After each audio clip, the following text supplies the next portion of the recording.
I had the privilege of speaking in a World Cup soccer stadium in Arnhem, in Holland, and I was the special surprise guest at the end of a day-long concert with all these different artists. Oh, wow.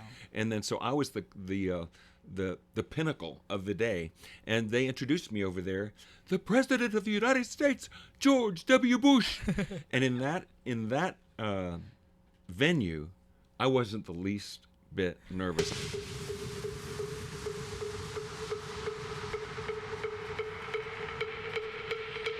Ladies and gentlemen, boys and girls, babies in their diapers, welcome to the Tiberius Show with your host, Tiberius Boy.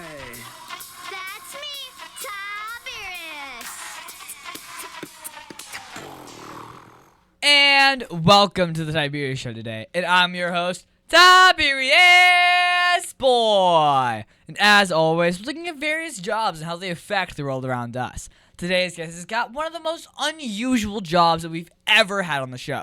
He's a professional entertainer, comedian, musician, author, and one of the most famous presidential impersonators in the country. Have you ever seen someone who looks and sounds so much like a real president that people actually think it's them? Well, you know what, today we're gonna have to have an executive order some laughs, okay, guys? Okay. So you know what? Let me introduce our next guest, the one, the only, the presidential John C. Morgan.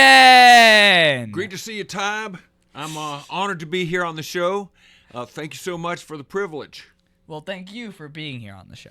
I wasn't sure if I should go right into the George W. Bush or not, so I just threw it out there, kind of like a softball. Well, so John, you're known as a professional presidential impersonator. Mm-hmm. For my listeners that might not know, you guys, what exactly does that mean? Well, that's a very good question, and it took me a while to figure it out, too. In fact, when I first heard of it, I wanted nothing to do with it. Somebody said, John, you look so much like George W. Bush that you should become a celebrity impersonator. And I'm like, I don't even know what that is, but it sounds terrible. And the person that told me was in the entertainment industry and said, there are people that look like Arnold Schwarzenegger or Ricardo and Lucy, and they get hired to parties and walk around. And I remembered having seen one. It was a Cher impersonator. And I felt so bad for her. I thought, this woman needs counseling. It's not good. And so that was my first thought. I thought, I want nothing to do with that. Go away and leave me alone. Well, so how did you discover that you could sound like a president?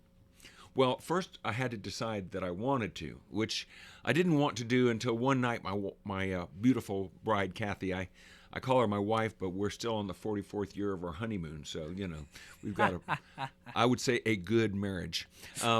She was watching a late night TV show, the Jay Leno show, actually, and there was this guy on there impersonating George W. Bush.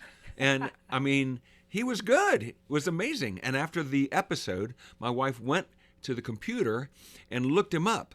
And when she saw how much money he made for an appearance, she woke me up out of a dead sleep and said, honey, I just found your new career. You're going to become a George Bush impersonator. I'm like, what are you talking about? And so she took me over to the computer, and I saw that he was making nice money. So I thought, well, I still don't want to do it, but I could definitely see that somebody's doing it and making a good living at it.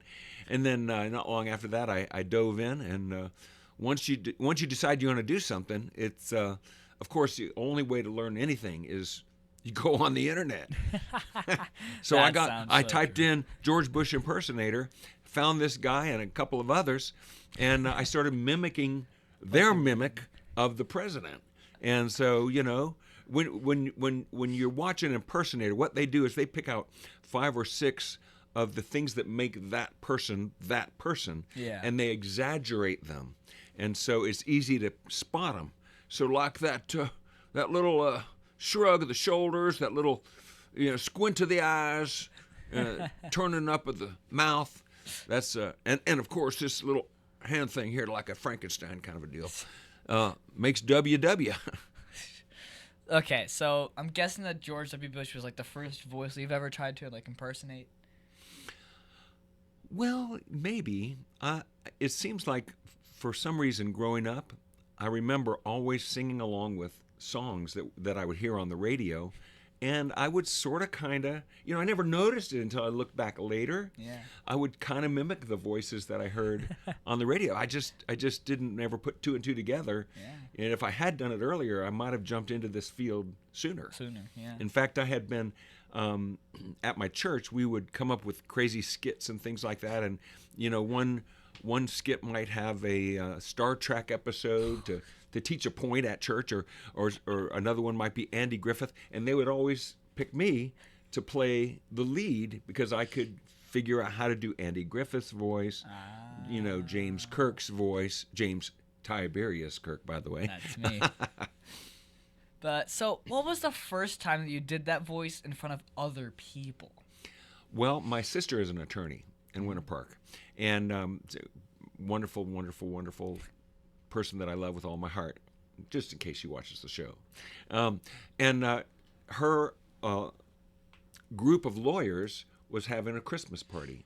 And I was just learning how to do all this. And I had written a script, hadn't performed it for anybody yet. And I said, hey, can I come to your Christmas party and give this thing a try? And she said, sure, why not? So I came and I performed it. And I mean, at the end, everybody was saying, wow, that was amazing. Does Saturday Night Live know about you? So I guess I figured I'm a natural, and it worked out. So you don't just sound like presidents; you kind of like move like them too. How important are body language and like facial expressions? It's the aura. You have to be able to cataclysmize their vernacular as well as their facial presence, and a lot of it too is the confidence that you're in this zone, and it has opened a few doors. All right, so you've impersonated multiple presidents. Is it harder to learn a new voice or a new personality? That's a great question, Tiberius. I would say both are equally labor intensive. Yeah, it's just as hard to do the voice because it's like, for example, I do the president, Donald J. Trump, and to learn his voice is so different from George W. Bush that it was nightmarishly hard to get it down. But the president's expressions are pretty easy, So in that particular case, the voice was harder. So being a presidential impersonator sounds pretty serious. So just to be clear, you're not actually in charge of the country. Thank you for saying that. Yes, I have commit no felonies. I have not written any checks and used the president's name. Good. I've not pardoned anyone or done anything officially playing the president. No, yes. It's a dramatic role, or comedic role, I should say. So really, is there room to be silly and have fun with your job? Oh, it's all about that. It's all about that. And I'm all about that. As an individual, I used to think, well, what am I? Am I a minstrel because I'm a songwriter and all this? But at my heart, I'm an encourager. And I want people to feel loved, seen, encouraged. So I use my gifting to make people laugh, have fun, smile, and feel loved and feel important. All right, so you've been on America's Got Talent. What was it like stepping on that stage? Pretty darn scary. Yeah, I have to tell you, it was not easy.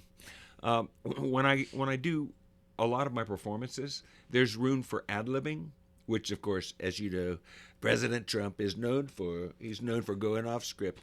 But when you're on America's Got Talent, you don't really have that. You've got to know what you're doing, and it's got to be solid, and it's got to be there. And I was a little nervous about it. Which is probably one of the reasons why I never won it. But it was a fun experience. I don't regret it. So, what was the reaction from the judges like? Were they really laughing and stuff? Yeah. Oh, they had a great time. I think politics might have entered into it to a degree, and so that might have, if I'd been a Bill Clinton impersonator, maybe I'd have done better, or Kamala, I'm not going to say for sure that the directors of America's Got Talent lean one way or the other, but it might have had something to do with it. And no, the reason I'm wearing red is not because I'm a Republican. I'm in the middle. Okay, guys?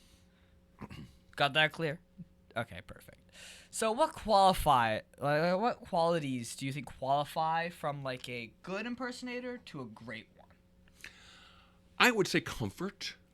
A big part of it is loving the microphone and loving the opportunity to impact people.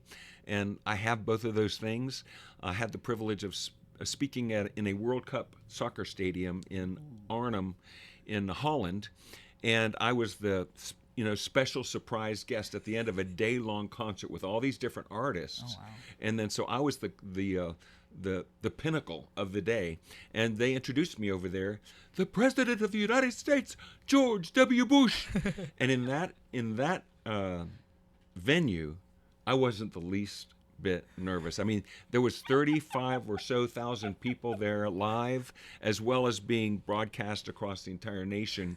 And it was kind of a big deal, a big day-long.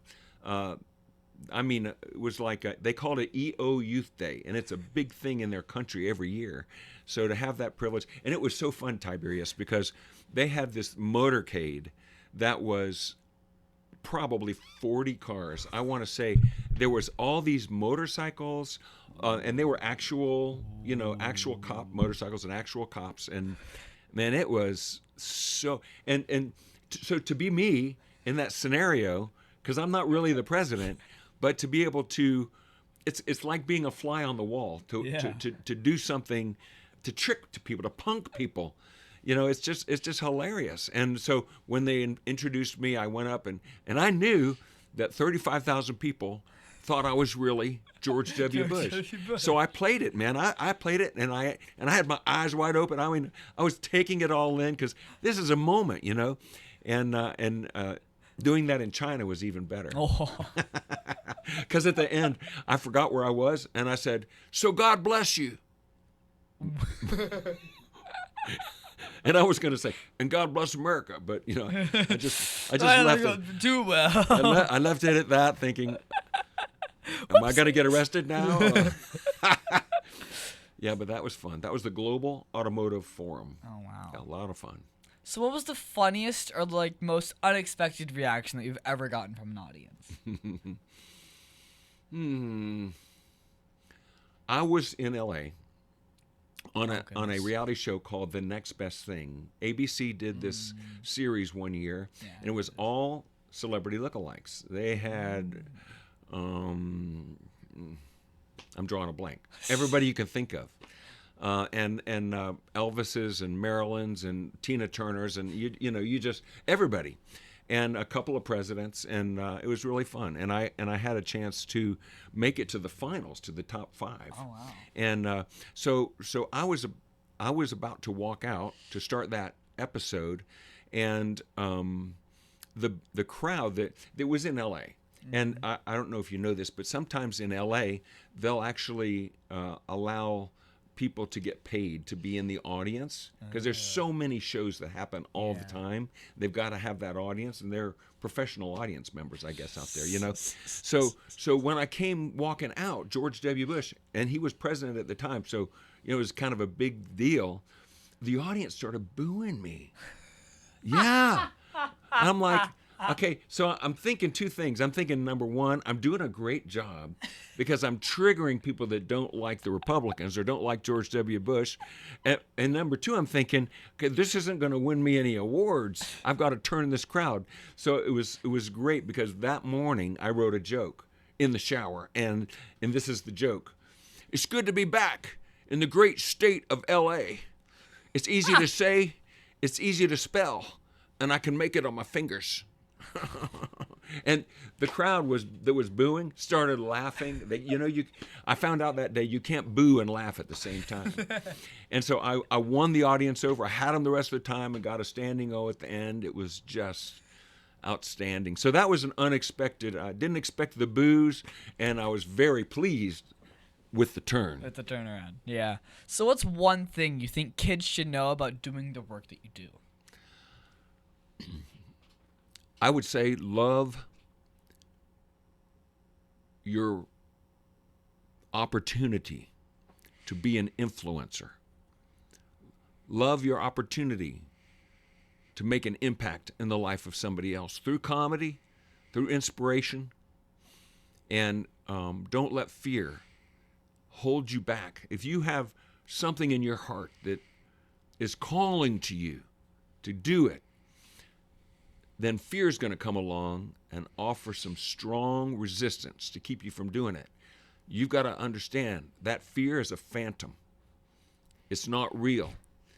It's just trying to stop you. The only way it becomes real is if you let it win and you don't take the actions you could take. But if you do, there's going to be tremendous reward in the form of lives changed, people having a delightful time, and you're going to get some accolades too. Well, here seems like a good time to take a quick commercial break. Let's hear a word from our sponsors.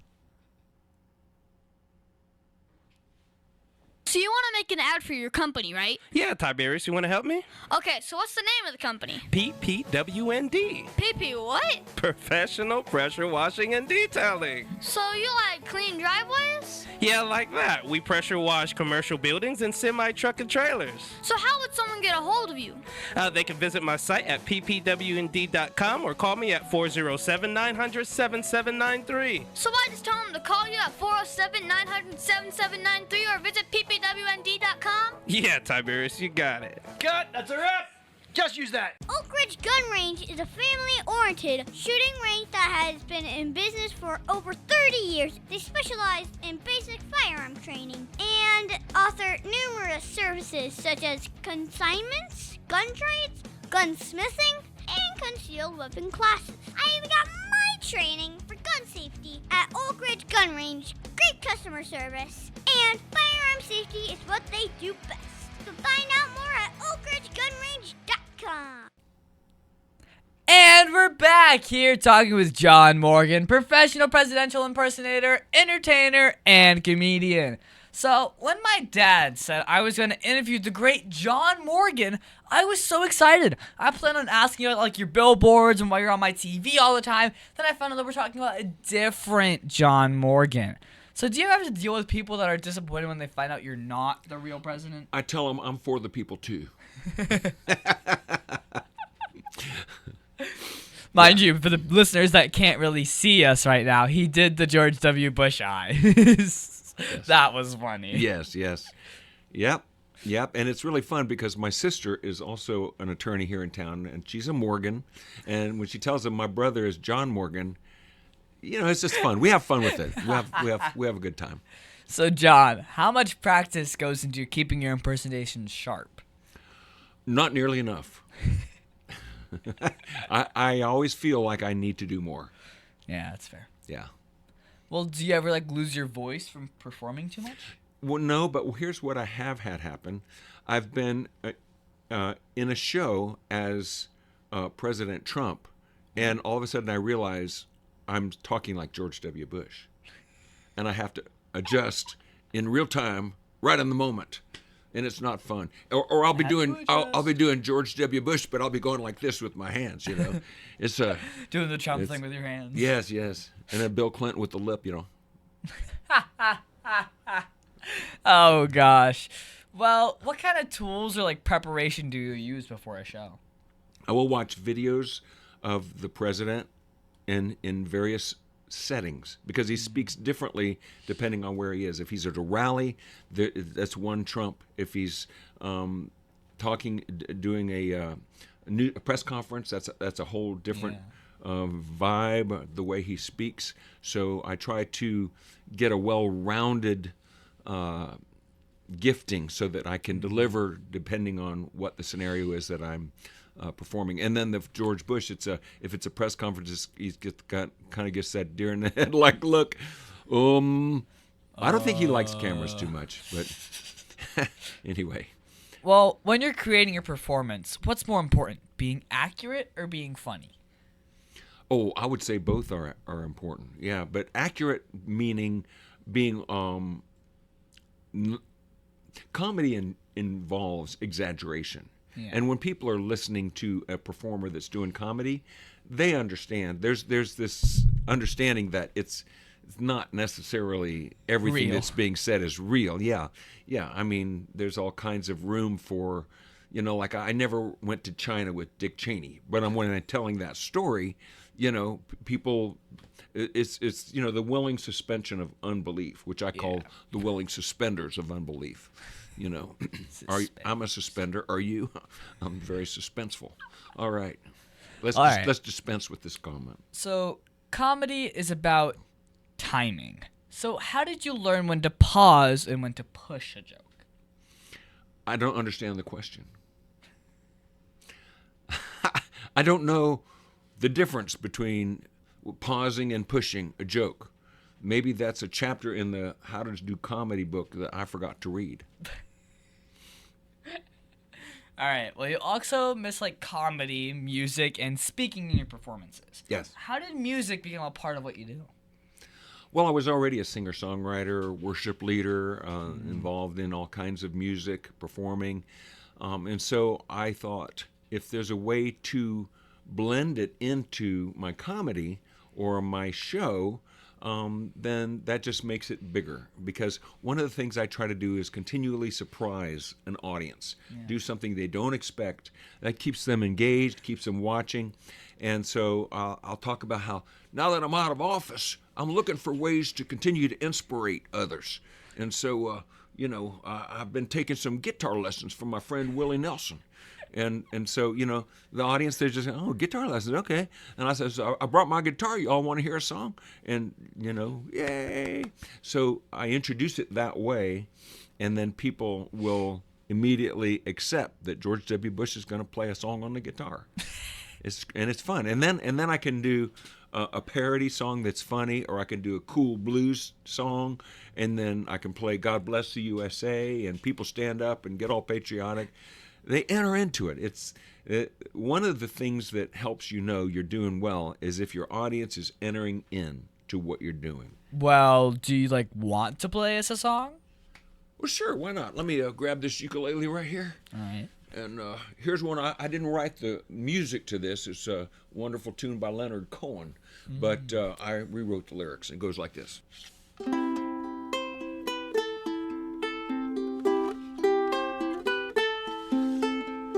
Well, Hillary wanted you to run. You'd never win, but oh, what fun. When you were nominated, she sang hallelujah. Your orange hair, your goofy tan, your too long ties, your too small hands. Still America decided they would choose you. Hallelujah.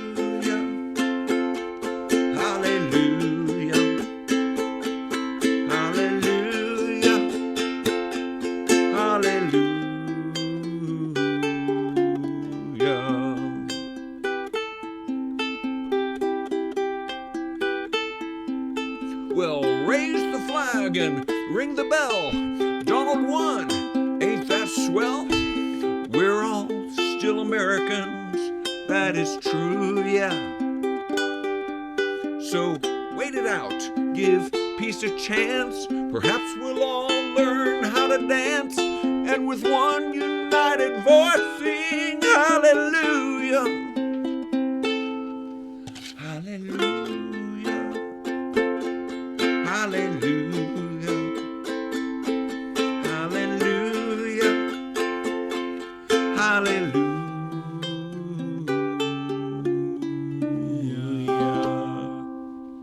Yay!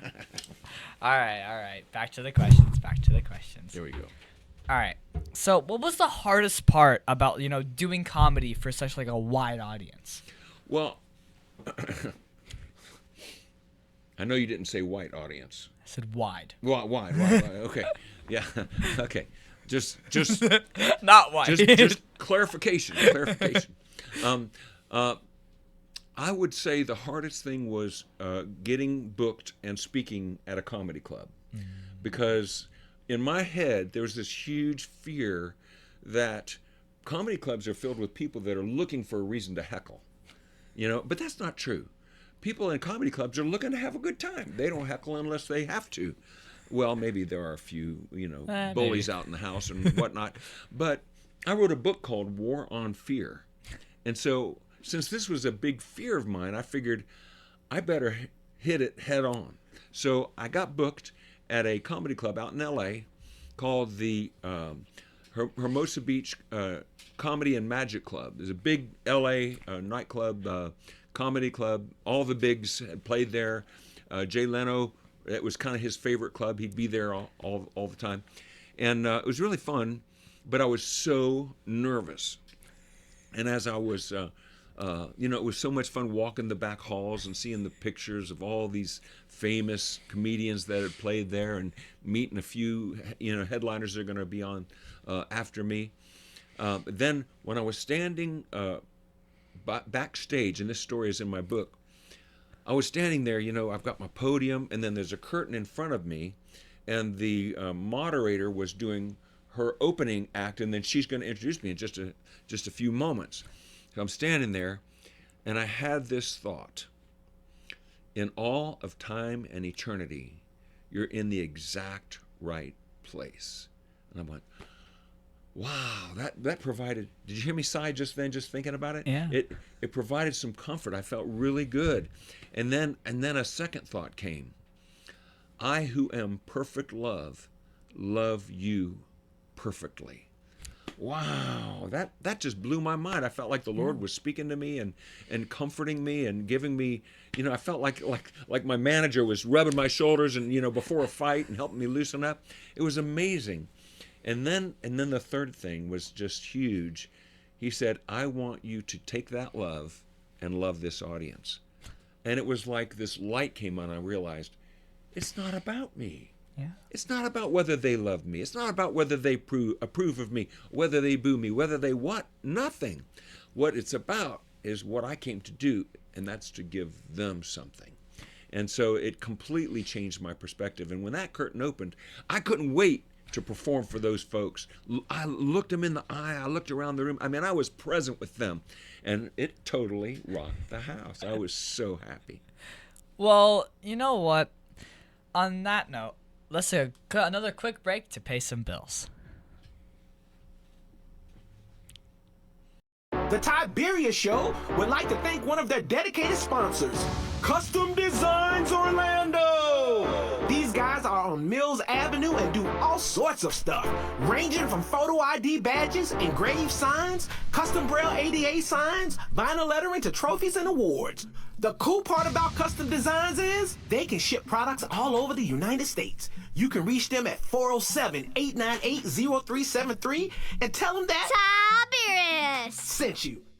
Over 40 years, Lighthouse Central Florida has provided education, independent life skills, and job training to thousands of Central Floridians who live with blindness or any degree of vision loss. Whether it's picking out clothes in the morning or just moving around your community and serving Orange, Seminole, and Osceola counties, contact Lighthouse Central Florida at 407-898-2483 or visit them online at lighthousecfl.org. And we're back here with John Morgan, presidential impersonator, entertainer, author, and speaker. So, John, what skills should a teen start working on now if they want to become an entertainer someday? That's a great question. I would suggest joining your debate team at church or school, joining your speech class, really study up on English, and get in front of people. Get in front of people and have conversations. Have hard conversations. Challenge yourself to talk to people that scare you. Like women. Okay, guys? Like women, okay? Oh, yeah. We know you're scared. It's okay. Well, what role does, confidence play in your success?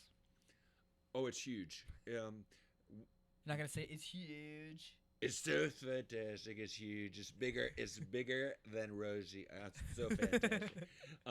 It's a big part. I mean, think about President Trump. How confident is he? Very. I mean, it's insane. Okay, so you carry yourself with that kind of confidence, with Charlie Kirk confidence, and you're going to make some waves in this big world. Trust me on that. It's going to be huge.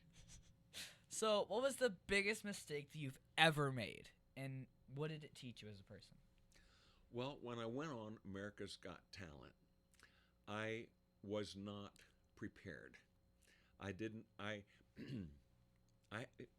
The biggest mistake is this, Tiberius. I assume too much.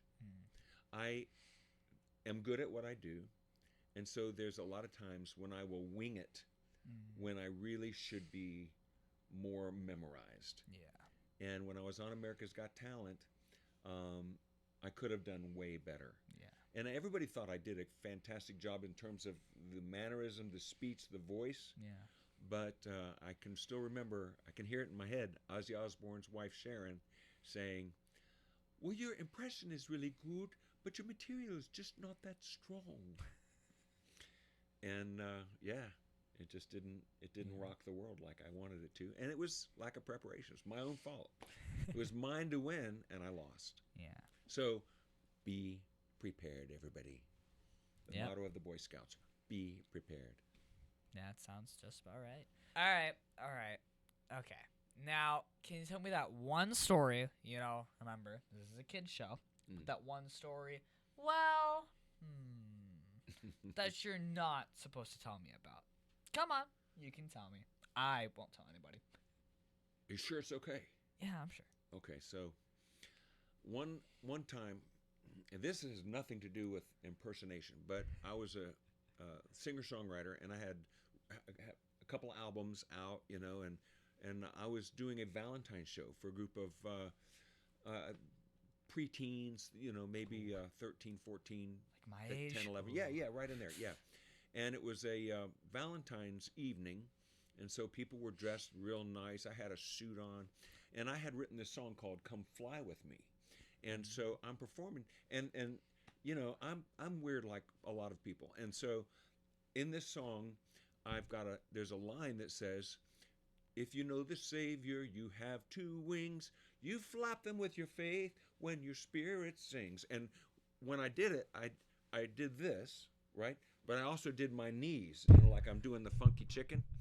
And well, when I did my knees, that's when everybody in the audience realized that my zipper was down. Because it was black, white, black, white, black, white. And I mean, I watched a room full of eyes get real big. And I thought, what's going on? My wife, she wasn't, yeah, she was. Yeah, I was married. My wife looked down. She pointed so that I knew. And then, so I danced behind this nearby podium. Zipped up. Oh my gosh. So always check your fly. Yes, indeed. Indeed, do check your fly. All right, so is there anything else you think my listeners should know about you and, what you do? Yes. I was desperately empty. I was desperately lonely. And Jesus came and filled my heart with joy and love and peace. And he's been my friend ever since. I love telling audiences I used to be a loner. I used to be a solitary man, like the Neil Diamond song. And when Jesus came into my life, I was never alone again. And then, of course, my beautiful bride, Kathy, came into my life, and wow, it's just been awesome since. All right, so do you have a website or social media for my listeners who want to follow you? Sure. You can check me out at johncmorgan.com. John, middle initial C, Morgan.com. All right. Well, what is that one question that you think I forgot to ask you? I would imagine it would be, do you want me to have your friends tell their pastors and their parents and their employers about me so they can hire me? Well, would you want me to? Sure, why not? All right. Well, thank you, John, for being my special guest. Can you stick around for Math Corners? Oh, sure. What's that? Aw, Dad, my computer's slow again and I can't play my games. Call Your Computer Solutions today, and we will scan for viruses and clean that computer up remotely and make it fast again. Our phone number is 407-826-0810. Thanks, Dad. My computer's fast again. Now I can do my homework. Thanks for calling Your Computer Solutions at 407-826-0810.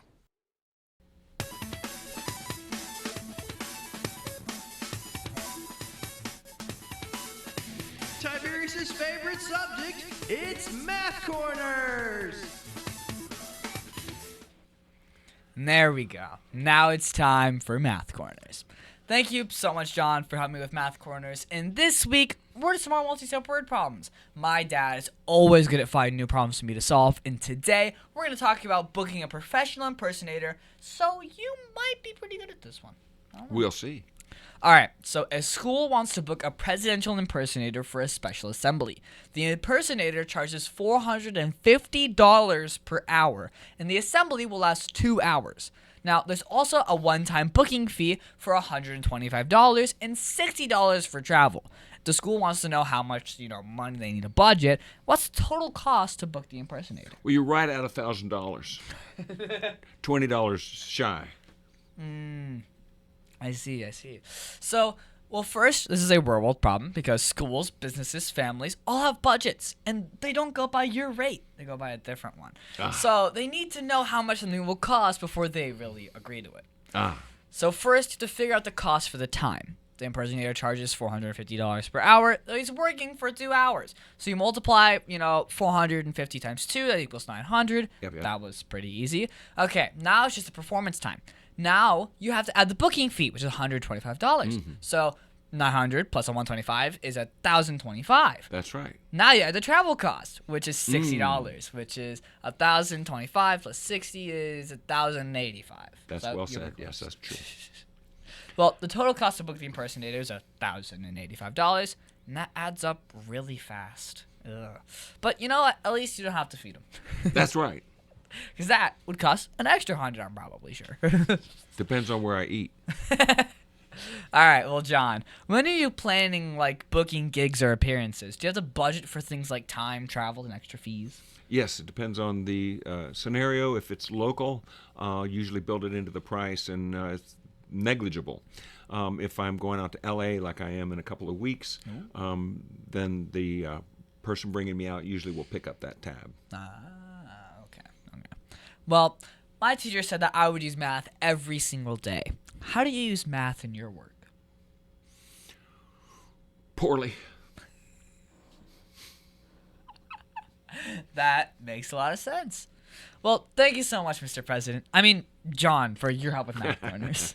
You're very welcome. I see how it adds up.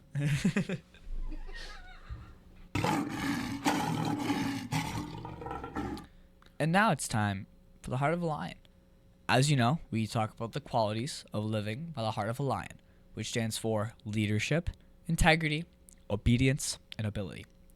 Well, this week, we're going to talk about leadership. For me, I think leadership is the act of loving what is good, having self-control, and being disciplined.